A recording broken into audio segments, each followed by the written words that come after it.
Thirdly, I've heard this dozens of times campaigning door to door, and it was a complaint and a concern from many residents about literature thrown in their driveways. I do not believe in censorship. However, I think this issue needs to be addressed, probably through our Rules, Ordinance, Ethics Committee and our Law Department, to create some sort of ordinance to, eliminate literature disseminated throughout our driveways and city. Overall, I believe that it has a negative impact on our city. It's an eyesore to see the literature, whatever it is, whether it's newspapers, postcards, or pamphlets. If residents are out of town and the literature sits for days and weeks, they become an unsuspected target and ultimately vulnerable. And I quite personally think that if something is important that you want the whole city to see or read, then you should put it in the mail to make sure that everyone gets it.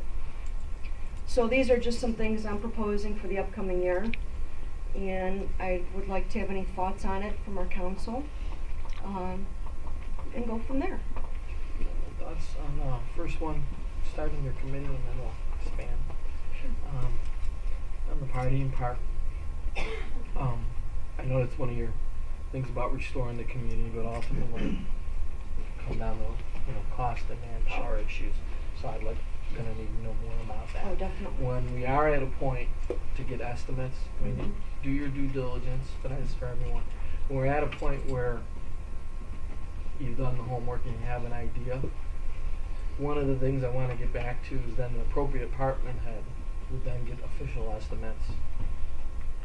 You see where I'm going with that? Yeah. I want to go back kind of to the traditional roles. I mean, it's our job to kick the tires, do due diligence, come up with ideas. Mm-hmm. But once we're at the point where we think we can get something done, and if the mayor's on board, then it goes to the appropriate department head to run out uniform specs and things like that, so we know that bidding is handled appropriately.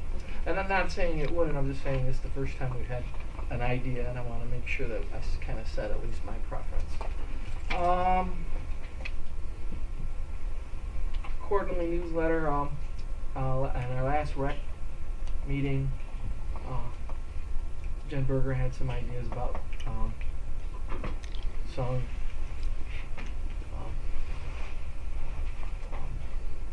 the ads. Mm-hmm. So once again, that'll come down now. I was hoping, though, that this would be in addition to what the rec center sends out. Something from our council and directors, so, residents could stay informed as to what we're doing or what we want to do or anything we want to put out there. Okay.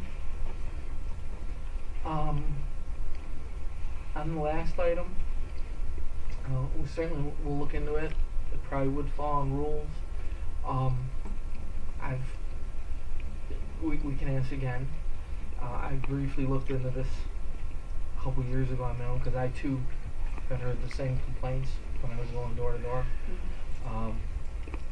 It's potentially a conflict with freedom of speech, but certainly doesn't hurt to ask the question again. But that's kind of what I ran into when I was doing my research last time. But good ideas, because we can't communicate enough, and sense of community is important. That was my 2 cents or 3 cents. There you go. Okay. Rick, Mr. Mayor, didn't we at one time have, and I can't remember what night, was it Thursday night, once a month or twice a month during the summer months, didn't we have bands playing over at the rec center, or the union split, the musicians union split the cost, and it sort of just faded away? What, can you educate us as to what happened with that?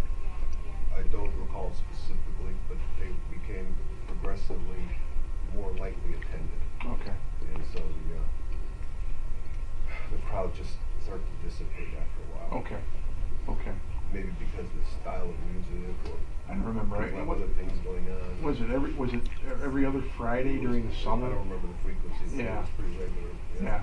Okay. So I mean, not to, because I like those type of things. I think they're very important to make a community. But we did do something like that Right. Mm-hmm. about had to be 2-3 years ago now. And it was good for, okay. And it was good for a while. It was really kind of neat. And then, like he said, it just sort of faded away. So, and we managed, I think, to get the cost split with the musicians union, which was really nice. Mhm. So, just something to think about if you're going to do this.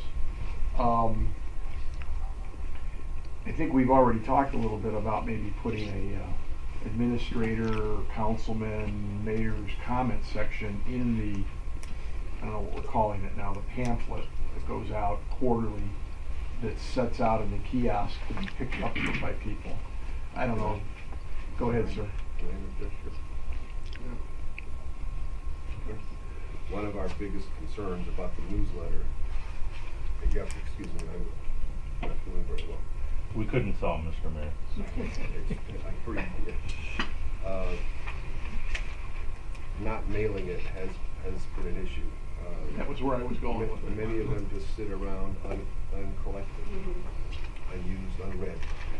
Part of the efficacy of that whole package is intended to advertise the rec center, to promote programs, to bring people into the rec center to participate, and to let people know about city events and city issues. The lack of mailing it has probably, maybe Tony, you can help me on this, resulted in maybe a good 50 to 60 to 70% going unread.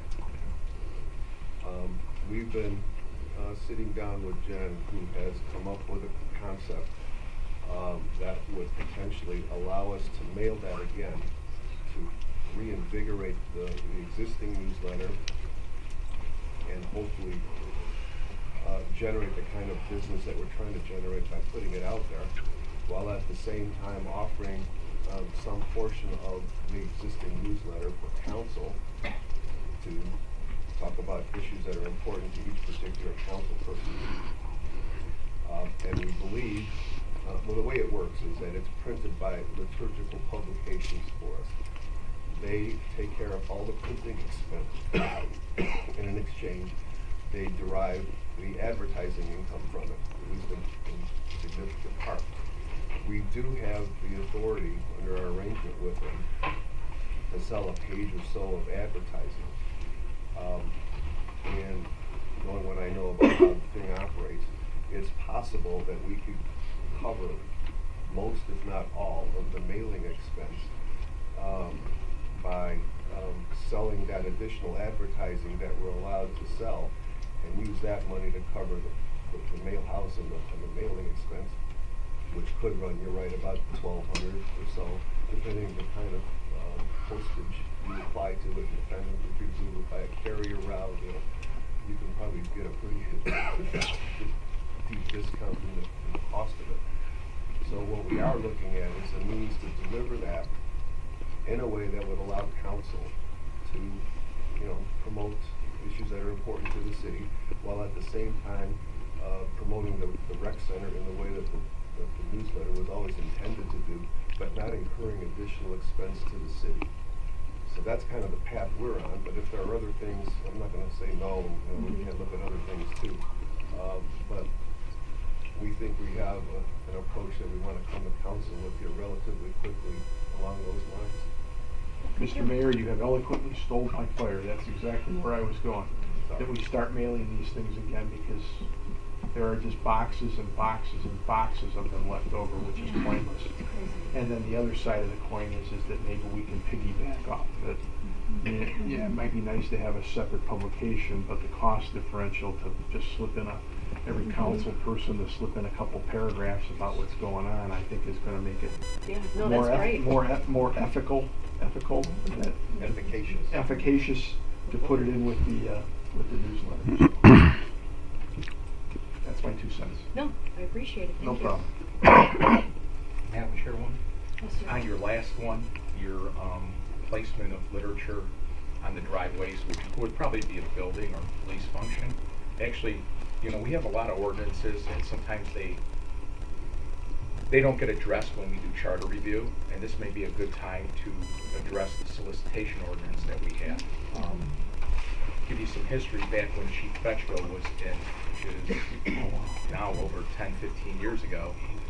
Our solicitation ordinance was struck down by federal judge Don Nugent because he considered it to be too discretionary. Gave the, and Randy would understand this because he's shaking his head because he's an attorney, he gave the chief too much authority to decide who could solicit in our city. And you can't eliminate religions and political organizations. However, it was struck down. I don't know that we ever revamped it or changed it. I know for a while Parma came out with a no-knock rule where certain people couldn't knock on your door, you could register, and I'm not sure we ever did anything with it. So now might be a good time to revamp that ordinance. And I think something like, I don't think you could eliminate religious or political advertisement. However, you might be able to restrict the placement of it. And that might be a good time to not only look at that, but to look at requirements of other organizations that might want to solicit in our city. Because lots of times the police department gets complaints, hey, there's someone trying to sell this or do that, and they haven't registered with our police department because there's a background check that goes with that. So maybe if you look up our solicitation ordinances, you might find a lot of them repealed or very antiquated. Maybe now's a good time to sort of update those, because I know they haven't been updated for charter. Right. I'm not saying they can't, No. Send their literature out, but just to throw it and let it go. That's kind Well, You raise a health you raise a health and safety concern. As you said, lying in someone's front yard, I know the person's not home. We've just had people breaking into cars on Christmas Eve, so they're out all the time for the criminals. So, Thank you go so ahead. much. I apologize, Randy.